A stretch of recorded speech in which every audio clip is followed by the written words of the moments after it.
He was an action hero, a cultural icon, a martial arts legend on the cusp.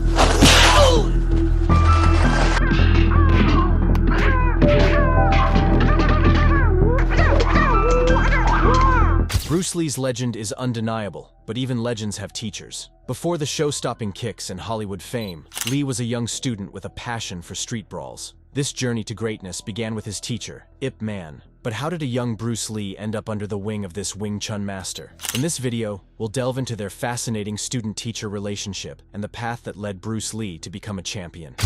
The formidable beginnings of Ip Man.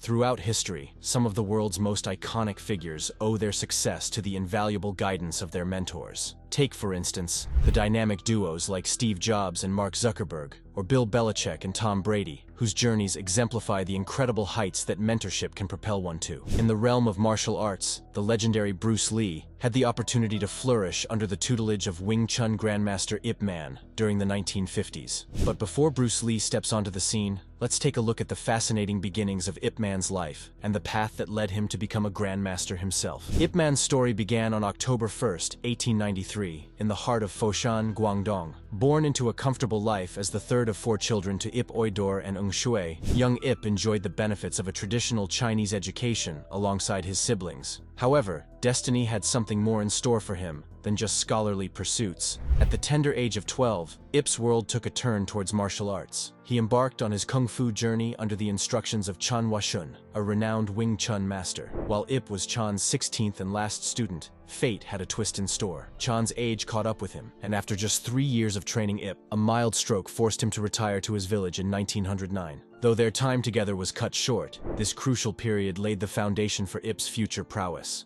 The mantle of Ip's training fell upon Ng Chung Sok, Chan's second eldest student. Under Ng's watchful eye, Ip honed his skills and techniques, solidifying the base upon which he would build his own martial arts mastery. Ip's dedication flourished, and by the age of 16, he set off for new horizons in Hong Kong.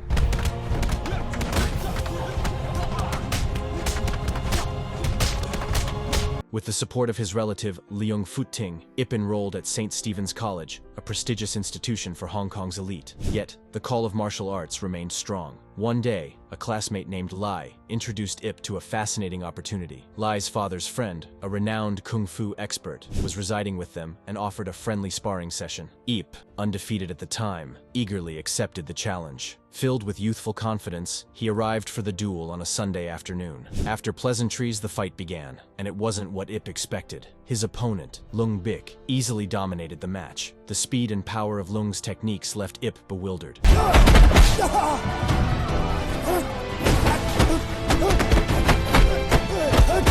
Undeterred, Ip requested a rematch, hoping to redeem himself. Sadly, the outcome remained the same. It was another decisive defeat. Dejected and embarrassed, Ip retreated, his confidence shattered. The defeat was so demoralizing that he even went so far as to conceal his knowledge of kung fu. However, a week later, Lai brought unexpected news. Leung Bick, far from being dismissive, had spoken highly of Ip's skills. He even revealed himself to be the son of Leung Jan, the very same master who had trained Ip's first teacher, Chan Washun. This revelation sparked a new chapter in Ip's journey. Realizing the valuable connection, Ip swallowed his pride and sought further training under Leung Bick. This training would continue until Leung's passing in 1911.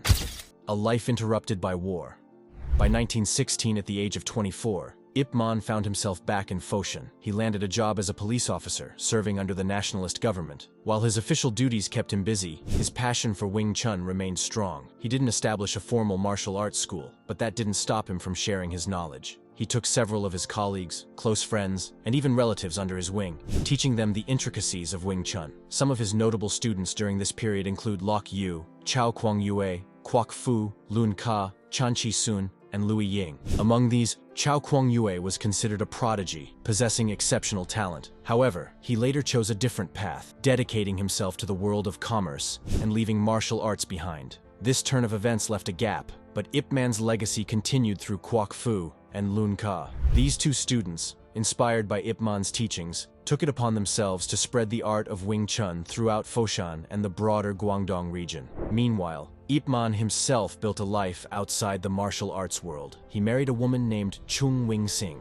and together they raised a family. Their children included sons Ip Chun and Ip Ching. along with daughters Ibn Gasum and Ibn Gawun. The joy of family life, however, intertwined with the tumultuous events of the era. When the Second Sino-Japanese War erupted, Ip Man found himself caught in the middle of a national conflict. He chose to side with the Kuomintang during this turbulent period. While details about his specific actions during the war remain shrouded in some mystery, rumors suggest he joined the Central Bureau of Investigation and Statistics. This supposed involvement would have taken him to Guizhou in 1938, after which he might have returned to Foshan disguised as an undercover intelligence officer. However, the validity of this story has been questioned by historians. A more widely accepted narrative suggests that Ip Man sought refuge with his student Kwok Fu during the war's most intense period. Only after the war subsided did he return to Foshan and resume his life there. Following the war, Ip Man briefly served as the captain of Foshan's police patrols. He also managed to dedicate some time to his second son, Ip Ching, training him in the art of Wing Chun in 1949. However, the political climate in China was changing rapidly. With the Chinese Communist Party emerging victorious in the Chinese Civil War, Ip Man, a member of the opposing Kuomintang, faced an uncertain future. In late 1949, fearing for his safety, he made the difficult decision to leave Foshan for Hong Kong, along with his wife and their children. A fresh start, fraught with challenges. Ip Man and his family arrived in Hong Kong in 1950. However, their family unit wouldn't stay whole for long. Chung and the children soon returned to Foshan to retrieve essential identification documents. Unfortunately, this temporary separation turned permanent. In 1951, the borders between China and Hong Kong slammed shut, separating Ip Man from his wife for good. Chung would remain in Foshan until her passing, leaving a permanent void in Ip Man's life. Hong Kong presented a stark contrast to the life Ip Man had known in Foshan. At 56, he found himself facing a new kind of battle: unemployment. His experience as a police officer in Foshan held little weight here. Joining the Hong Kong police force seemed like a logical option, but for whatever reason, it either wasn't feasible or simply not something he wanted to pursue. Thankfully, friends offered a lifeline. Ip Man secured a job at a restaurant, a place that would not only provide him with a much-needed income, but also introduce him to a new network of people, the Hong Kong Restaurant Workers Association. The association even boasted a martial arts club led by Leung Sheng. Ironically, despite his passion for Wing Chun, Ip Man initially kept his martial arts expertise under wraps, hesitant to reveal this side of himself in this new environment. Another battle Ip Man faced in Hong Kong was a personal one. He became addicted to opium. This vice, prevalent at the time, had followed him from Foshan. Opium was readily available on the black market in Hong Kong, but it came at a steep price. To support his family back in Foshan and feed his addiction, Ip Man desperately needed a way to increase his earnings. This struggle for financial stability would become a constant theme in his early years in Hong Kong. The seeds of a legacy are sown. The early 1950s marked a turning point for Ip Man. Faced with financial hardship and the ever-present burden of his opium addiction, he decided to capitalize on his most valuable skill: Wing Chun. This wasn't just about passion, it was a matter of survival. His initial students weren't necessarily those one might expect. Many came from the Restaurant Workers Association, folks struggling to make ends meet, lacking formal education. Others were young men, fueled by the anxieties and frustrations of a turbulent time. 1950s. Hong Kong wasn't exactly a haven of peace, and the allure of learning self-defense, of becoming tougher, resonated with them. They were drawn to Ip Man's charismatic personality and the promise of Wing Chun, a fighting style known for its effectiveness, despite not requiring immense physical strength. However, establishing a successful school wasn't easy. Early on, Ip Man's classes struggled to retain students. Many would come and go after just a few months, making financial stability a constant challenge. He was forced to relocate his school twice, first to Castle Peak Road in Sham Shui Po, and then to Lee Tat Street in Yau Ma Tei. Despite these initial hurdles, there was a silver lining. As some of his students honed their skills, they reached a level of proficiency that allowed them to venture out and establish their own Wing Chun schools. These students, now masters in their own right, began participating in sparring matches with practitioners of other martial arts styles. Their victories, a reflection of Ip Man's unique approach, started to generate a buzz. Slowly but surely, Ip Man's reputation as a Wing Chun Grandmaster began to spread throughout Hong Kong. A complex personal life amidst growing recognition. As Ip Man's reputation as a Wing Chun master grew, his personal life remained a tapestry of complexities. Around 1955, he entered into a relationship with a woman from Shanghai, referred to by his students simply as Shanghai Po. This extramarital affair resulted in the birth of a son, Ip Siu Hua. The situation with Shanghai Po remained largely unknown to Ip Man's wife, Chung Wing Sing, who resided back in Foshan. Tragedy, however, struck in 1960 when Chung succumbed to cancer. Despite the distance and the existence of Shanghai Po, Ip Man undoubtedly felt the loss of his wife. He never formally introduced his mistress or their son to his other children, Ip Chun and Ip Ching. Ip's sons eventually arrived in Hong Kong in 1962, reuniting with their father after years of separation. As Ip Man's reputation in the Hong Kong martial arts scene grew throughout the 1960s, his student base began to diversify. Wealthier and better educated individuals, attracted to the unique effectiveness of Wing Chun, started seeking his tutelage. This shift in his student base improved his financial situation to some extent. However, Ip Man's struggles with opium addiction continued to cast a shadow. In 1967, he collaborated with some of his students to establish the Wing Chun Athletic Association. While the association's stated purpose was to promote Wing Chun, some believe it was primarily created to address Ip Man's ongoing financial difficulties, which was largely a result of his opium use. One of his former students, Duncan Leung, even claimed that Ip Man diverted tuition money to support his addiction. Life dealt another blow in 1968 when Ip Man's mistress, Shanghai Po, also passed away from cancer. Their son, Ip Siu Hua, would later follow in his father's footsteps, becoming a Wing Chun practitioner himself. Despite the complexities of Ip Man's personal life, his dedication to Wing Chun and his growing fame within the Hong Kong martial arts community continued to pave the way for a remarkable legacy. Ip Man and Bruce Lee.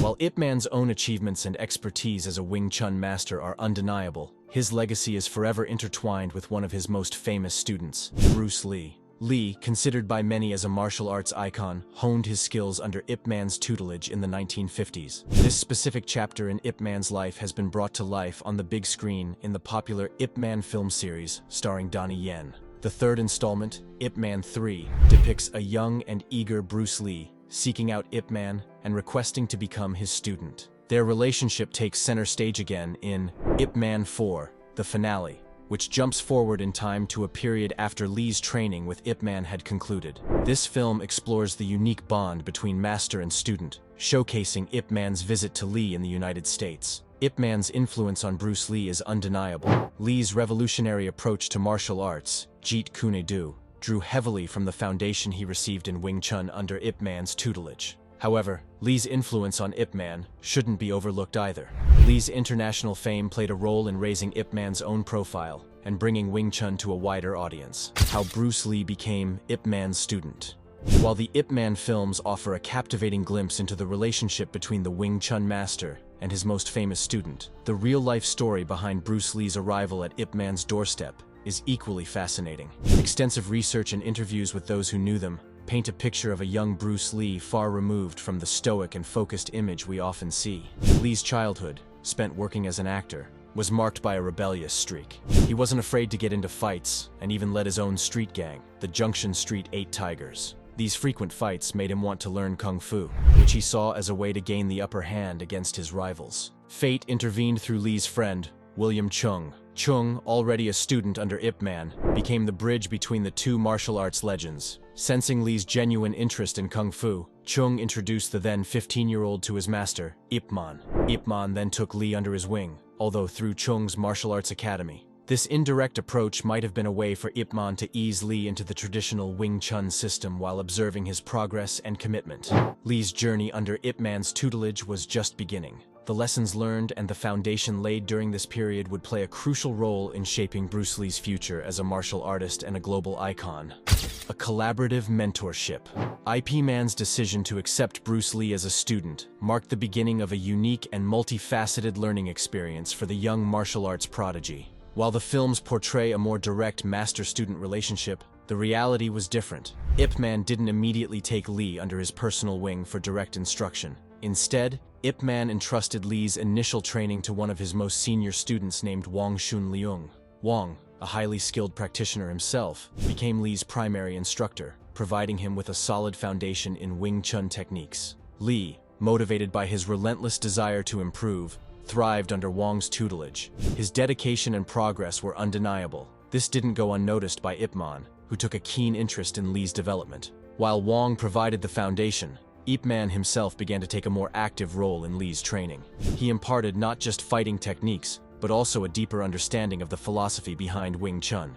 This philosophical aspect of martial arts, often referred to as the internal way, is what truly separates exceptional fighters from mere practitioners. Lee's iconic quote, "Be water, my friend," exemplifies this internal aspect. It speaks to the concept of adaptability and fluidity, a core principle in Wing Chun.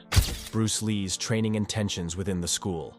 Lee's journey under Ip Man and Wang Chun Leung wasn't without its hurdles. While his training progressed significantly, his background presented an unexpected obstacle. Lee's status as a former child actor and the rapid progress he made under Wang bred resentment among some of his peers. This jealousy manifested in a campaign to have Lee expelled from the Wing Chun school. Their primary weapon? Lee's heritage. His mother, being Eurasian, provided them with ammunition for their argument. They argued against Ip Man teaching a foreigner the secrets of Chinese martial arts. This prejudice, unfortunately, wasn't uncommon at the time. Many traditional schools held a strict policy of only admitting students of pure Chinese descent. However, Ip Man wasn't swayed by these arguments. He saw Lee's talent and dedication, and more importantly perhaps, he recognized the potential for a student-teacher relationship that could transcend cultural barriers. Ip Man defied tradition and stood by his decision to keep Lee under his wing. This act of acceptance not only protected Lee's future in Wing Chun, but also spoke volumes about Ip Man's character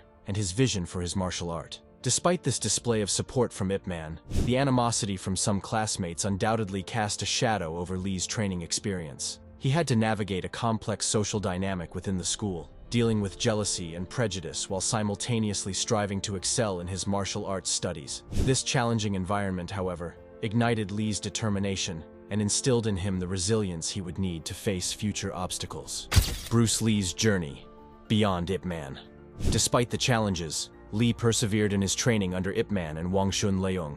In later years, he himself acknowledged that his initial motivations for learning Wing Chun might not have been entirely pure. Regardless of his initial reasons, Lee's dedication and talent shone through. The training he received had a profound impact on him. He absorbed the technical skills of Wing Chun, the philosophical underpinnings Ip Man instilled in him, and the discipline required to excel in this demanding martial art. However, mastering Kung Fu didn't magically solve all of Lee's problems. His involvement with a youth gang continued to cause trouble. To ensure his safety and offer him a fresh start, Lee's family made the difficult decision to send him to the United States at the age of 18.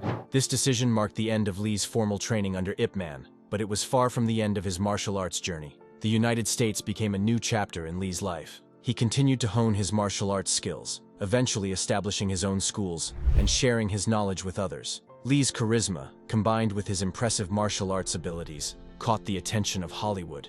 He transitioned into the world of film, showcasing his talents on the silver screen and ultimately becoming a global icon, the superstar of martial arts cinema. His films not only introduced Kung Fu to a worldwide audience, but also revolutionized the action genre, leaving an indelible mark on cinema history. A debate for the ages. The question of who would win in a fight between Ip Man and Bruce Lee is a topic of endless fascination for martial arts enthusiasts. The very notion of these two legends facing off sparks the imagination.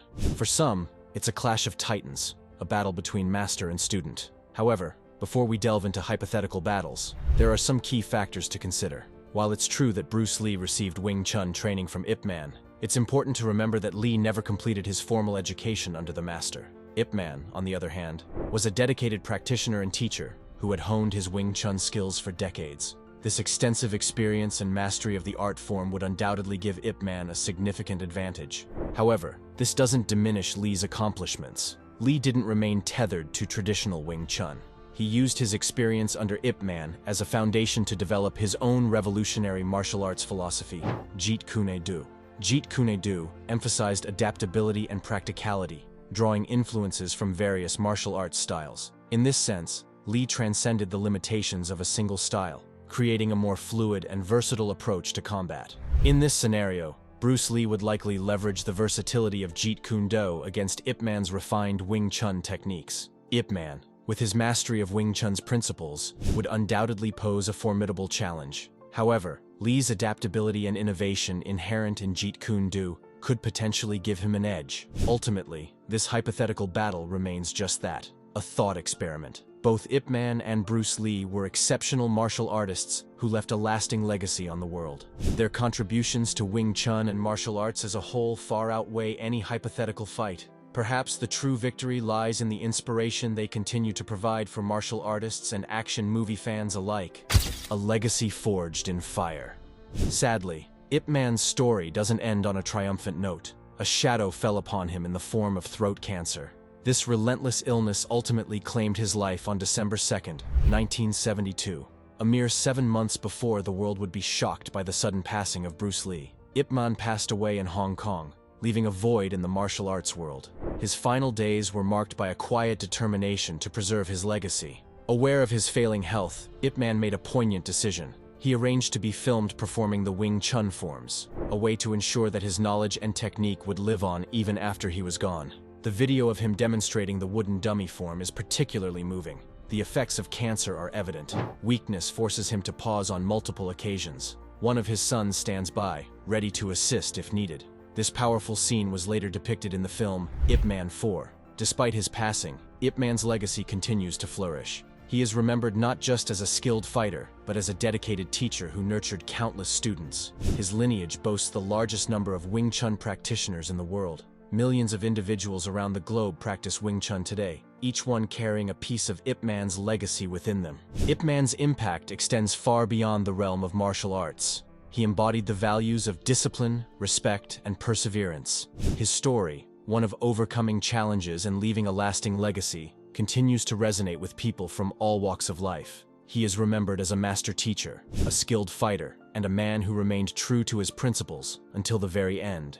The enduring enigma. Ip Man's life and legacy remain shrouded in a certain mystique, even with all that we have come to learn about him.